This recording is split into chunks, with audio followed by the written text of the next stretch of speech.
BA final के प्रथम paper सामाजिक अन्वेषण में सर्वेक्षण की पद्धतियाँ हम पढ़ रहे हैं और इसमें हमने सामाजिक अनुसंधान का अर्थ और परिभाषा इसकी पूर्व के वीडियो में पढ़ लिया था और समझ लिया था। बच्चों, आज हम सामाजिक अनुसंधान की विशेषताएं एवं क्षेत्र पढ़ेंगे कि सामाजिक अनुसंधान की विशेषताएं कौन कौन सी है। कई बार एग्ज़ाम्स में ये विशेषताएं पूछ ली जाती हैं। सबसे पहले सामाजिक अनुसंधान की विशेषता है कि सामाजिक अनुसंधान का संबंध वैज्ञानिक विधियों के प्रयोग द्वारा सामाजिक घटनाओं या प्रघटनाओं का सूक्ष्म रूप से या लघु रूप से अध्ययन करना है। सामाजिक अनुसंधान के अंतर्गत वैज्ञानिक विधियों का प्रयोग किया जाता है और इन वैज्ञानिक विधियों के माध्यम से ही सामाजिक प्रघटनाओं का गहनतम और सूक्ष्मतम अध्ययन किया जाता है। नेक्स्ट विशेषता है कि सामाजिक अनुसंधान अपने को विभिन्न वैज्ञानिक उपकरणों, प्रविधियों एवं पद्धतियों के प्रयोग तक ही सीमित नहीं रखता, बल्कि ये नवीन प्रविधियों के विकास पर भी जोर देता है। सामाजिक अनुसंधान के अंतर्गत अनुसंधानकर्ता के द्वारा ये प्रयास किया जाता है कि वे नवीन प्रविधियों, पद्धतियों और नवीन वैज्ञानिक उपकरणों के माध्यम से अनुसंधान का कार्य करें। नेक्स्ट विशेषता है कि सामाजिक अनुसंधान में विभिन्न सामाजिक तथ्यों,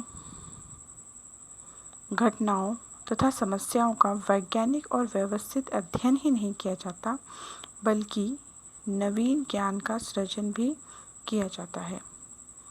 इसका अर्थ ये है कि जब भी किसी अनुसंधान के द्वारा किसी भी सामाजिक घटना या समस्या का अनुसंधान या रिसर्च किया जाता है, तो उसका एकमात्र उद्देश्य केवल वैज्ञानिक और व्यवस्थित अध्ययन करना नहीं होता, बल्कि नवीन ज्ञान को प्राप्त करना होता है। नेक्स्ट विशेषता है कि सामाजिक अनुसंधान विभिन्न सामाजिक तथ्यों या घटनाओं के बीच पाए जाने वाले कार्य कारण संबंधों को खोज निकालता है। इसका कारण ये है कि सामाजिक घटनाएं एक दूसरे से स्वतंत्र नहीं होती, बल्कि ये सभी सामाजिक घटनाएं एक दूसरे से जुड़ी हुई होती हैं, संबंधित होती हैं। जैसे गंदी बस्तियां और बाल अपराध के बीच परस्पर कार्य कारण का संबंध हो सकता है।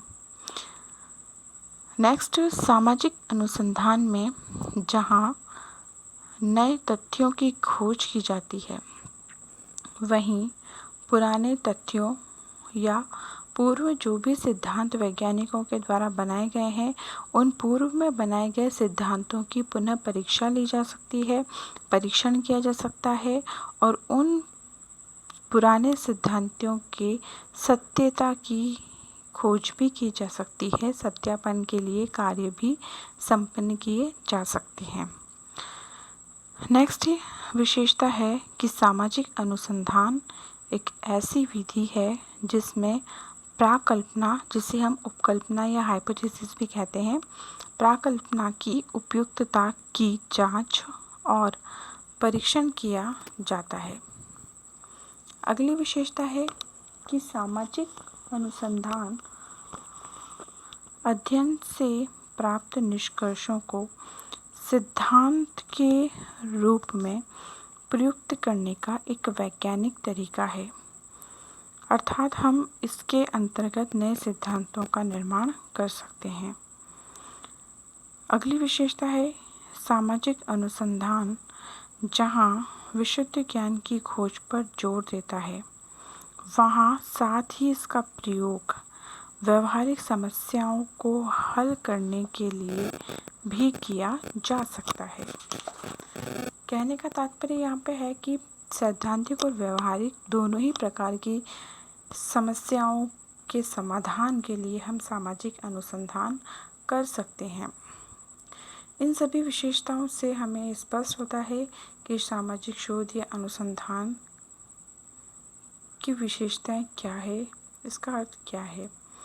सामाजिक शोध या अनुसंधान का क्षेत्र भी इससे स्पष्ट हो जाता है।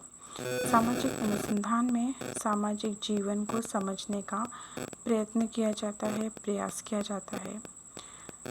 सामाजिक अनुसंधान वैज्ञानिक ज्ञान को प्राप्त करने का एकमात्र और मुख्य लक्ष्य है। ज्ञान को प्राप्त करने, ज्ञान में वृद्धि करने और ज्ञान की पुनः परीक्षा का कार्य निरंतरता के साथ करने में सामाजिक अनुसंधान सहायक होता है। इस ज्ञान का प्रयोग व्यवहारिक समस्याओं को हल करने, समाज सुधार, सामाजिक नियोजन, सामाजिक विकास तथा मानव कल्याण और मानवीय जीवन को अधिक प्रगतिशील बनाने के लिए किया जा सकता है। सामाजिक अनुसंधान में जिस ज्ञान का परिचय किया जाता है वह समाज सुधारक, नियोजकों और प्रशासकों के लिए उपयोगी हो सकता है। लेकिन सामाजिक अनुसंधान की प्रकृति समस्या का समाधान ढूंढ निकालना नहीं है। वह तो सामाजिक समस्या की व्यापकता को ज्ञात करता है और उसके पीछे छिपे कारणों को ढूंढ निकालता है और नियमों का पता लगाने का प्रयास करता है।